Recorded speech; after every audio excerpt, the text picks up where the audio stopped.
The storm over the plains of Varellus carried a strange red glow as the last towers of the old capital fell.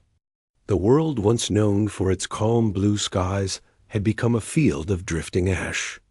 Across the central continent, the Elder Council gathered inside a fractured dome of crystal and dim lantern light, trembling as the sound of distant detonations rolled like an endless drum.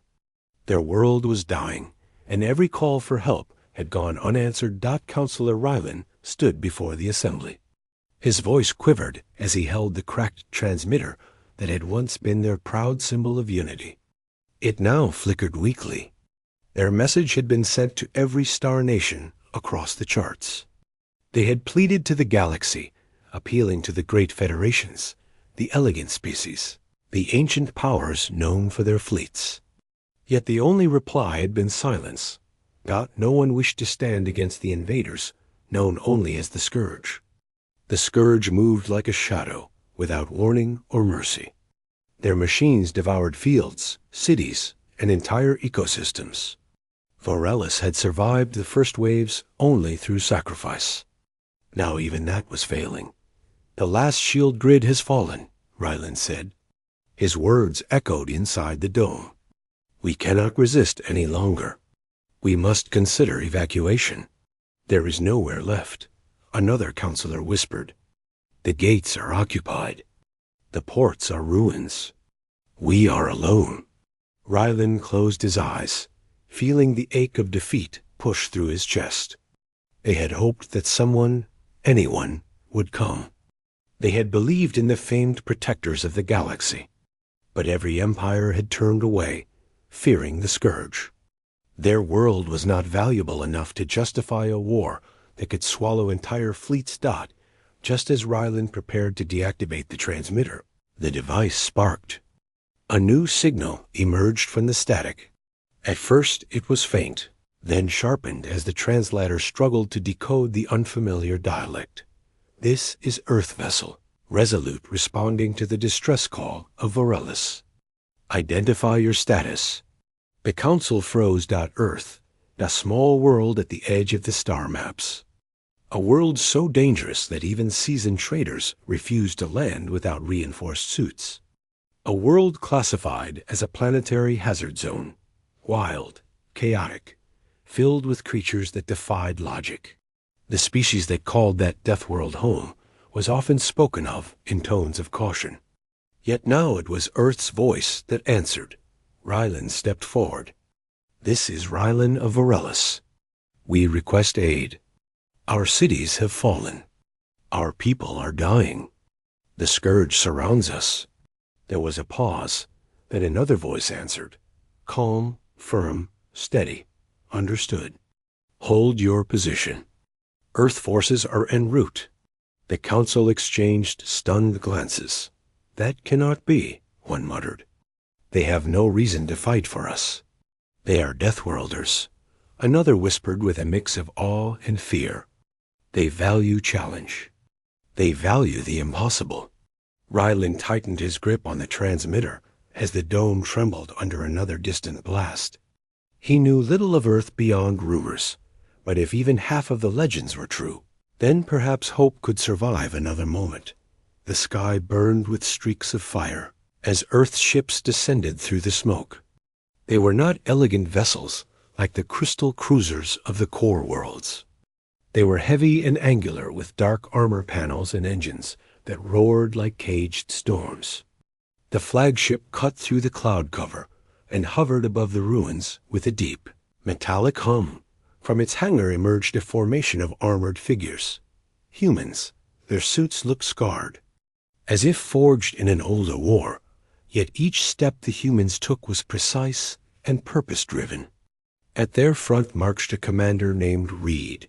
His face, visible through a transparent visor, carried the calm expression of someone who had stood in fire many times and learned to walk through it without hesitation. Rylan approached the human squad as they landed on the fractured plaza. The human commander nodded once. You are Rylan. Yes, Rylan answered softly. You received our call. We did. Reed scanned the sky where black shapes drifted at the edge of the horizon. "We are not leaving until your people are safe." Raylan felt something tighten in his chest. But the Scourge has numbers beyond count.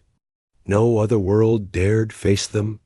Reed adjusted his gauntlet and responded with a tone so simple it shook the counselor more than any speech. "We are not other worlds." Behind him, more human ships descended. Walking tanks rolled across the shattered stone. Aerial drones shot upward to intercept the incoming swarms. Every human moved as though they had already accepted the dangers of this battlefield. They did not flinch at the destruction. They did not recoil at the scent of burned air. Humans were used to harsh environments. Their world had shaped them through storms, predators, shifting climates, and ancient conflicts. They were forged by adversity. The galaxy called them Deathworlders because they came from a place where survival required tenacity beyond normal. Limits. Now its same tenacity stood. Between Varellus and extinction, the Scourge arrived as a tide of metal forms. Glowing red sensors flickered in the haze. Their limbs unfolded with mechanical precision. Their swarms filled the sky like locusts. Reed raised his arm. Formed defensive line. Humans reacted instantly. Shields locked. Cannons charged.